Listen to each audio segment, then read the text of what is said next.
Halo semuanya, selamat datang di channel Auto Driver. Kali ini saya berada di Bali untuk mencoba sebuah mobil yang bikin saya penasaran sejak kemunculan pertamanya, yaitu Honda WRV. Atau kita di Indonesia kita bisa sebut sebagai Honda WRV. Honda WRV ini hadir di kelas compact SUV melawan pesaing-pesaing seperti Toyota Race, Daihatsu Rocky, Nissan Magnite, Kia Sonet.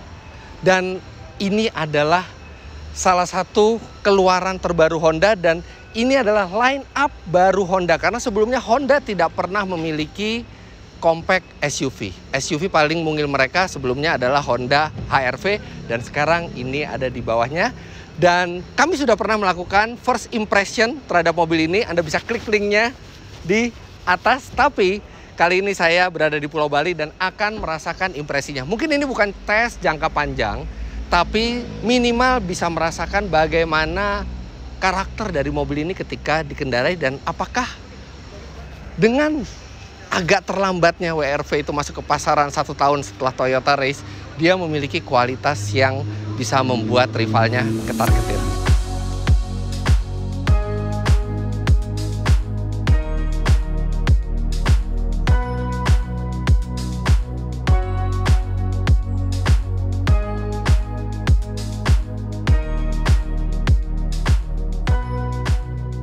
Sekarang kita lihat dulu beberapa detailnya. Pertama dari desain. Harus diakui desain dari Honda WRV ini sangat menarik. Ini mobil ganteng sekali.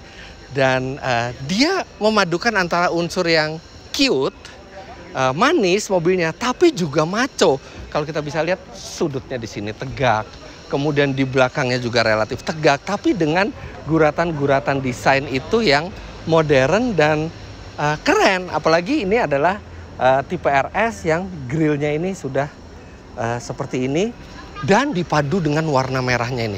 Ada beberapa warna yang di test drive, ada abu-abu, kemudian ada putih, ada merah, tapi jujur aja dari semua warna saya paling suka yang warna merah ini karena merahnya itu merah yang apa ya? Jiwa muda sekali gitu merahnya. Nah, sekarang kita bisa lihat dari samping. Dari samping sana aja deh. Kebetulan ini yang pegang kamera ini adalah Auto Driver cabang Bali. Boleh di sini. Oke. Velgnya dia menggunakan 21555 R17 di depan dan di belakang. Serta ada 3 varian dari Honda WRV ini. Yang pertama varian E yang paling rendah dengan harga 271,9 juta rupiah. Kemudian di atasnya itu ada RS. Itu dengan harga 289,9 juta rupiah. Dan model seperti yang kami coba ini adalah RS dengan Honda Sensing, yang itu 20 juta rupiah lagi lebih mahal, yaitu 309,9 juta rupiah. Anda ingin tahu varian mana yang paling laku? Ternyata yang paling laku adalah RS yang non Honda Sensing. Itu terjual atau dipesan orang sebanyak 51% dari seluruh penjualan. Sedangkan untuk yang RS dengan Honda Sensing ternyata besar juga 45%. Dan 4%-nya baru yang varian paling rendah. Sekarang kita akan lihat mesinnya karena menariknya, walaupun WRV ini berada di kelas compact SUV di mana rival-rivalnya biasanya menggunakan mesin 1200 cc, 1000 cc turbo, dia memilih untuk memakai mesin dari Honda HR-V yang langsung dimasukkan ke sini. Saya buka dulu kap mesinnya.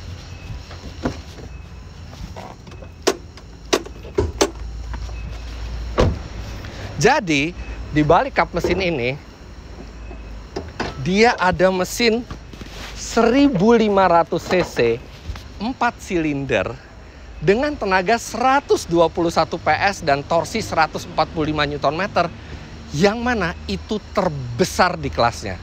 Sebagai perbandingan, Toyota Race dengan mesin 1000 cc turbo yang mesin yang paling bertenaganya itu bahkan tidak sampai 100 HP, ini 121 HP. Tenaga serta torsi tersebut disalurkan ke 2 roda depan lewat transmisi CVT.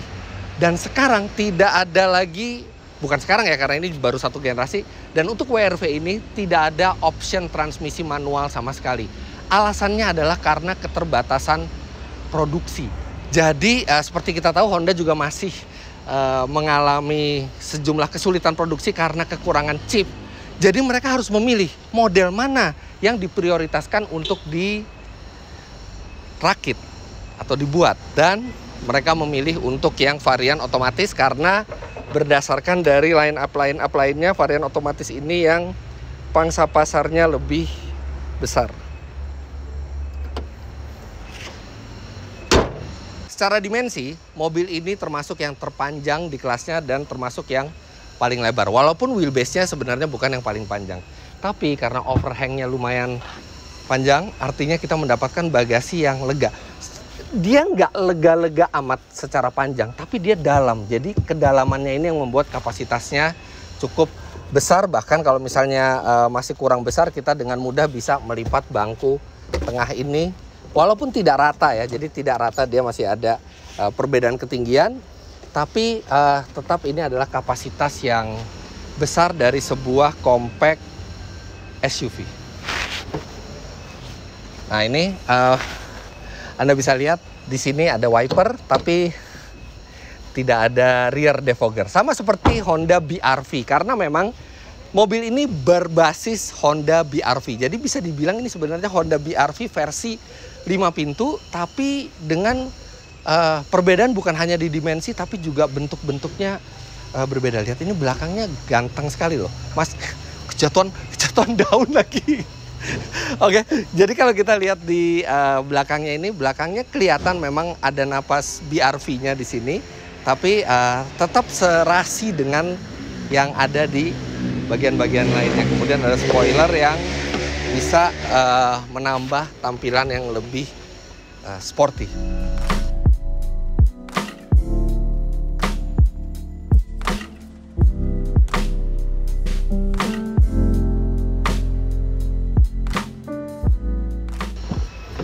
Karena ini adalah sebuah compact SUV, pasti bagian belakangnya kita tidak mengharapkan untuk lega. Tapi ternyata ini sangat-sangat memadai. Bahkan kalau saya bandingkan dengan Toyota Race, dia legroomnya lebih besar. Ini adalah posisi berkendara saya. Saya tingginya 177 cm.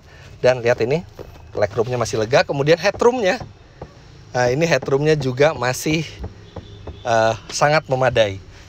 Posisi duduk cenderung tegak. Tapi yang menyenangkan adalah bangkunya ini lumayan tinggi, sehingga kaki itu bisa tersangga dengan baik. Apalagi di bawah bangku depan itu ada ruang untuk menjulurkan kaki. Sayangnya di bagian belakang tidak ada USB slot. Jadi ini dia hanya power outlet 12 volt. Yang mana akan lebih praktis kalau misalnya Honda menempatkan USB slot di sini, karena ya itu sesuai dengan tren sekarang, orang menge-charge gadget lebih mudah dengan USB slot ketimbang soket 12 volt. Oke, sekarang kita ke depan. Begitu masuk ke dalam, dia lebih mirip ke Honda BR-V ketimbang Honda HR-V untuk dashboardnya ya, karena dia basisnya adalah Honda BR-V. Panel AC digitalnya juga sama, setirnya juga sama, dashboardnya sama, tapi setidaknya untuk yang di tipe RS ini ada aksen warna merah nih di sini, bisa dideketin kameranya. Oke, kemudian juga ada panel-panel yang lunak di sini. Instrumen juga mirip dengan Honda BR-V dengan 2 buah instrumen analog dan 1 MID digital. Kemudian setirnya ini juga dipenuhi tombol-tombol, ada tombol audio dan ada cruise control adaptif karena ini sudah Honda Sensing. Nah, di sini ada 2 buah USB slot dan USB slot yang kiri ini bisa untuk Apple CarPlay. Rem parkir masih manual, belum menggunakan elektrik. Dan di sini memang material-material keras ya, tapi material kerasnya tidak terlalu terlihat murah.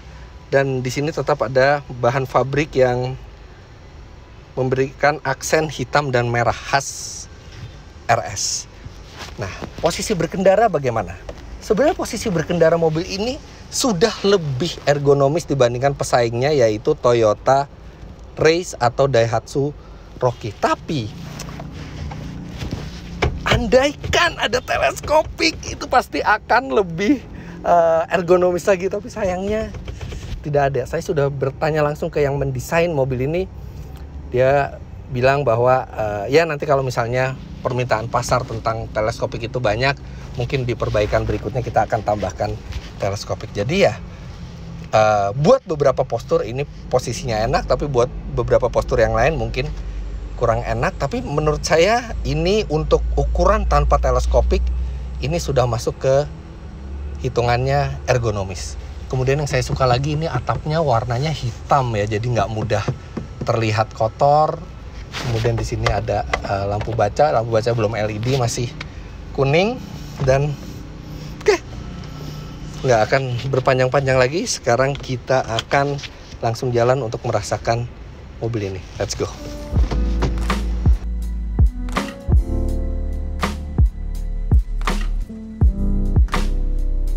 Waktu kami untuk mengetes mobil ini tidak banyak karena harus bergantian dengan jurnalis lainnya.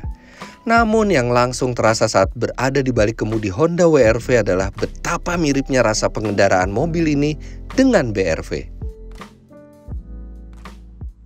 Iya, karena satu basis, makanya rasanya juga mirip. Apalagi bentuk dashboardnya, bentuk setirnya juga mirip, cuma dengan dimensi yang terasa sedikit lebih kecil aja. Tapi itu bukan berita buruk, karena Honda BRV itu rasa berkendaranya solid. Bahkan termasuk yang paling solid di antara kelas LSUV. Dan artinya pengendaraan dari WRV ini juga terasa lebih solid, apalagi dibandingkan dengan rival-rivalnya. Dia jauh lebih solid dibandingkan Toyota Race, Daihatsu Rocky, Nissan Magnite. Mirip solidnya dengan Kia Sonet. Tapi bantingan dari mobil ini itu cukup nyaman. Bukan yang paling empuk di kelasnya. Yang paling empuk di kelasnya adalah Toyota Race. Anda akan kagum kalau misalnya Anda naik Toyota Race dan membayangkan mobil itu keras tapi mobil itu empuk, dan Race lebih empuk dibandingkan WRV. Tapi pengendalian yang dimiliki WRV itu sangat baik. Terlihat sekali bahwa mobil ini dibuat oleh Honda yang memang terkenal dengan pengendalian yang baik. Serta dia nggak keras-keras amat. Dia masih, hitungannya itu masih nyaman, dan untuk dipakai perjalanan jauh pun tidak ada masalah sama sekali. Jadi ini sebenarnya suspensi yang lebih pas memadukan, mengkompromikan antara kenyamanan dan pengendalian. Dia masih cukup empuk, tapi dia juga masih memiliki pengendalian yang baik. Walaupun ground clearance-nya 20 mm, ternyata dia juga masih stabil sekali dan presisi sekali untuk ukuran di kelasnya.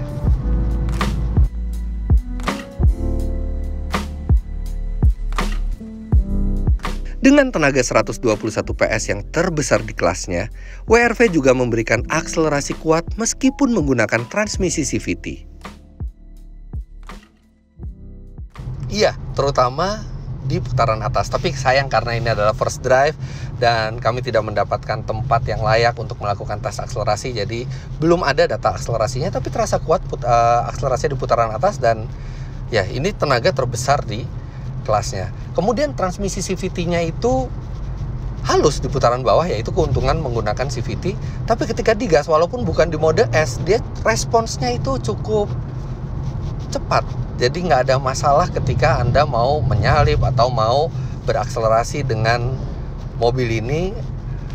Dan diajak menanjak ke daerah pegunungan nih, kami di Bali ke Gunung Batur, itu nggak ada terasa underpower sama sekali. Apalagi kalau dibandingkan dengan sekelasnya, ini termasuk yang tenaganya itu besar dan rata. Karena dia tidak menggunakan turbo kan, jadi dia tenaganya tuh lebih linear, lebih rata dari bawah, yang membuat lebih natural rasanya ketimbang menggunakan turbo tapi dengan kapasitas kecil. Kemudian konsumsi BBM-nya. Konsumsi BBM-nya kami juga belum bisa melakukan pengetesan sesuai dengan standar auto driver, karena di sini kami mengikuti rombongan dan tidak bisa melakukan tes dengan kondisi yang normal dengan kecepatan rata-rata yang kami inginkan, biasanya di 22 km per jam. Dan konturnya pun berbukit di sini. Tapi dari 2 hari kami membawa mobil ini dengan perjalanan, ada naik gunungnya, ada macetnya, kemudian ada berakselerasinya, jadi tidak terlalu eco driving. Mobil ini mencatat 13,7 km per liter, yang mana itu angka yang cukup baik. Tapi nanti setelah kami melakukan tes jangka panjang, kami akan tes lagi dengan standar auto driver di Jakarta. Secara keseluruhan, mobil ini memiliki mesin yang sangat potensial. Iya, karena ini adalah sebuah compact SUV yang mesinnya mengambil dari sebuah medium SUV, mesin dari HR-V. Jadi sangat bertenaga. Sayangnya mobilnya sudah sporty, mesinnya sudah sporty, RS pula, jadi tampilannya juga sporty. Sayang sekali Honda tidak memberikan pedal shift di mobil ini. Jadi Anda tidak memiliki option untuk melakukan perpindahan secara manual. Kalau Anda ingin lebih agresif, Anda bisa memasukkan ke S saja dan biarkan komputer yang mengatur semua rasio giginya. Akan menyenangkan kalau Honda yang RS itu ada pedal shiftnya.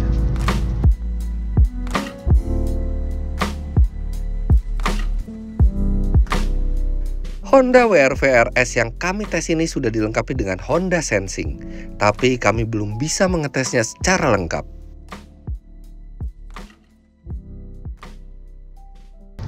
Itu karena sebagian besar rute perjalanan kami adalah di jalan kecil dan kami tidak melewati jalan tol sama sekali, jadi tidak ada kesempatan kami mencoba sistem Honda Sensing-nya. Tapi beberapa kali saya coba mendekat ke mobil di depan secara mendadak, dia akan memberikan peringatan dan bahkan di detik terakhir dia akan melakukan intervensi pengereman untuk mencegah tabrakan beruntun atau kita menabrak dari belakang. Tapi sebenarnya mobil ini mungkin akan sangat mengasihkan kalau dipakai keluar kota karena dia sudah semi autonomous, dia sudah dilengkapi dengan adaptive cruise control, kemudian dia juga sudah dilengkapi dengan lane keeping assist yang artinya secara teori kita bisa melepas setir dan dia akan bisa mengikuti jalan dan hanya beberapa belas atau beberapa puluh detik sekali kita cuma menggerakkan setir, dia bisa membantu kita mengendalikan mobil persis di tengah lajurnya. Kemudian yang paling terpakai ya tadi itu pencegahan tabrakan ke depan, karena itu yang sering terjadi, kita lengah dan kita bisa punya resiko menabrak, tapi mobil ini selalu memantau ke depan. Yang agak kurang dari sistem Honda Sensing-nya adalah tidak ada blind spot monitoring di spionnya. Jadi tidak ada, kalau kita pasang sen gitu ya, tidak ada peringatan kalau ada mobil di blind spot. Tapi sedikit terobati dengan kehadiran fitur Honda Lane Watch. Jadi ketika kita sen kiri, nah dia keluar citra kamera ke sebelah kiri mobil memperlihatkan blind spot kita semua. Bahkan tanpa sen kiri ada tombol di sini, kita juga bisa melihat bagian kiri mobil.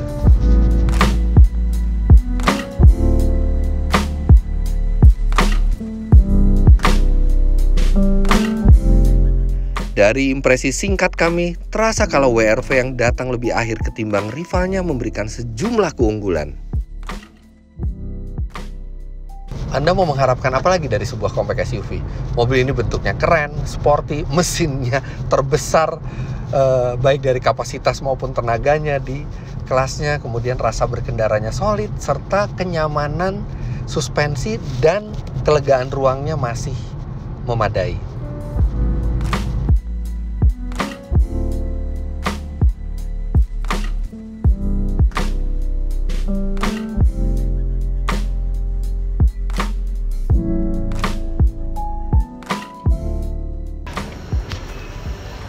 Well, andaikan Honda WRV ini keluar setahun lebih awal, sudah pasti pesaing-pesaingnya akan bekerja lebih keras untuk bisa mengalahkan mobil ini. Karena memang dia unggul dalam hal tenaga, kemudian unggul juga dalam hal desain, kelegaan ruangannya juga memadai, dan dia masih cukup nyaman, pengendaliannya juga baik.